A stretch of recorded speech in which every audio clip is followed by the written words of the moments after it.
Daily current affairs में आपका स्वागत है। हाल ही में associations of asset reconstructions companies के सीईओ कौन बने हैं? हरिहर मिश्रा। हाल ही में किस देश के रिसर्च रॉकेट गलती से नॉर्वे से लैंड हो गया है? स्वीडन।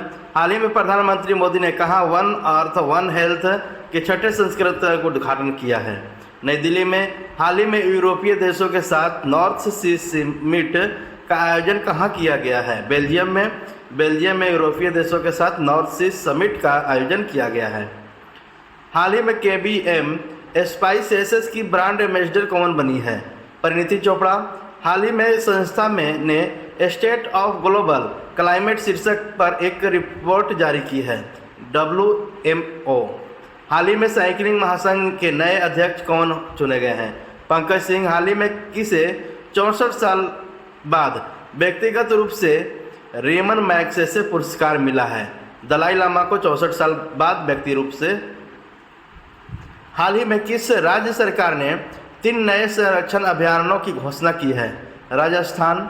हाल ही में स्मोक एंड एसेज नामक पुस्तक किसने लिखी है? अमिताव घोष। हाल ही में भारत ने किस देश के साथ मिलकर net zero innovation virtual centre बनाने की घोषणा की है? यूके।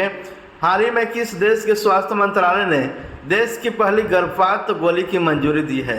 जापान ने गर्भपात गोली की मंजूरी दे दी है। हाल ही में महिला समान बचत पत्र योजना किसने शुरू किया है? स्मृति ईरानी। हाल ही में किस कंपनी को नवरत्न सेंट्रल पब्लिक सेक्टर इंटरप्राइजेज का दर्जा मिला है? रेल विकास निगम लिमिटेड। हाल ही में अमेरिका के किस राज्य में दिवाली की आधिकारिक छुट्टी घोषित की गई है? पेंसिल्वेनिया में। कैबिनेट ने दी राष्ट्रीय चिकित्सा उपकरण नीति 2023 की मंजूरी। चिकित्सा उपकरणों के घरेलू उत्पादन को बढ़ाने और आयात को कम करने के उद्देश्य से राष्ट्रीय चिकित्सा उपकरण नीति 2023 को कैबिनेट द्वारा अनुमोदित किया गया।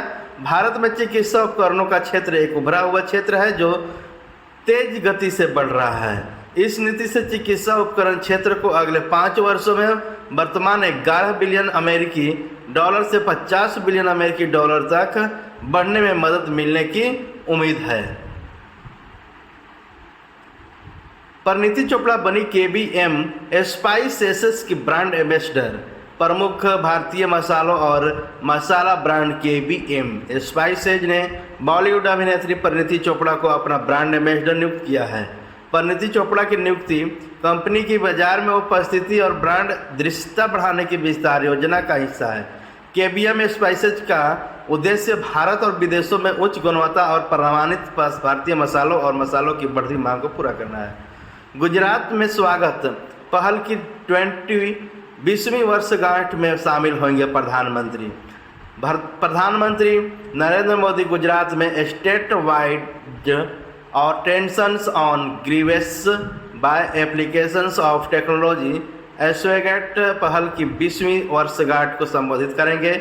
इस योजना की शुरुआत प्रधानमंत्री मोदी ने 20 अप्रैल 2003 को में गुजरात के मुख्यमंत्री के रूप में अपने कार्यकाल के दौरान की थी। त्वरित तथ्य हुरुन वैश्विक यूनिकॉर्न सूचकांक। हुरुन वैश्विक यूनिकॉर्न सूचकांक हुरुन रिसर्च इंस्टीट्यूट द्वारा संकलित एक वार्षिक सूची है जो दुनिया के निजी तौर पर आयोजित कंपनियों को रैंक करती है जिनका मूल्यांकन $1 बिलियन या उससे अधिक तक पहुंच गया है। हुरुन वैश्विक यूनिकॉर्न सूचकांक को दुनिया के शीर्ष 100 यूनिकॉर्न में शामिल 6 भारतीय कंपनियों में शामिल रेजरपे भारतीय पेमेंट सॉल्यूशंस कंपनी रेजरपे को हुरुन के ग्लोबल यूनिकॉर्न इंडेक्स 2023 में शामिल किया गया जिसमें दुनिया के शीर्ष 100 यूनिकॉर्न की सूची है।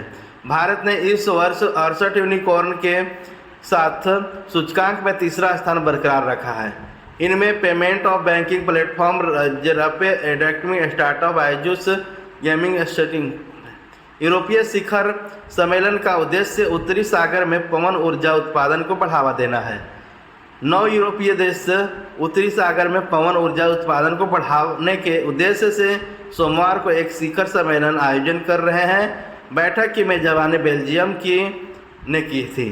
पिछले साल उद्घाटन समारोह में 4 देशों के बाद उत्तरी सागर शिखर सम्मेलन आयोजित होने वाला दूसरा शिखर सम्मेलन है।